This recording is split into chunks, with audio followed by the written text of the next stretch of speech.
Grant. Meanwhile, an American soldier fighting for faith after an army briefing slaps a hate group label on a well-established traditional Christian ministry.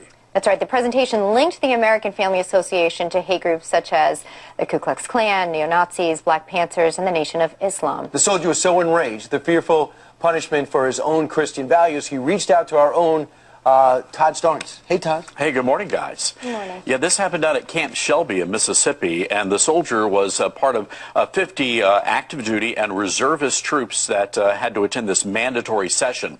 And in this session, they certainly did label the American Family Association, which is a well-respected Christian ministry, as an example of a hate group. And this soldier snapped a photograph that he sent me showing the slideshow presentation that made that allegation.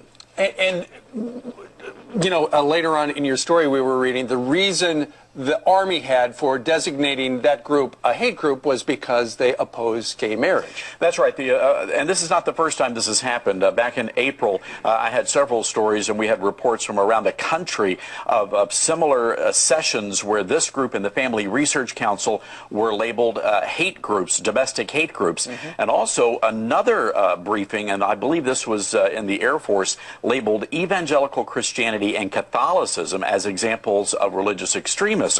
So there's something going on here. The Pentagon, we tried to talk to them. They told us we needed to talk to the Army. And at that point, the Army, well, it's been almost 24 hours and we still haven't heard back from them. A U.S. soldier in our Army spoke out. He said this: "I had to show Americans what our soldiers are now being taught. I couldn't just let this one pass. I was completely taken back by this blatant attack, not only on the AFA, but Christians in our beliefs." Your thoughts on that? Elizabeth, for the past 5 years under the Obama administration, we have seen a significant increase in anti-Christian rhetoric and activity in the military.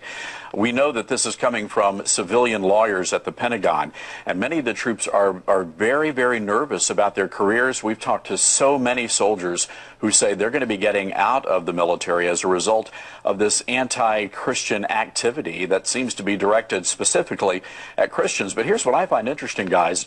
Not in any of these materials do we see anything about Islam.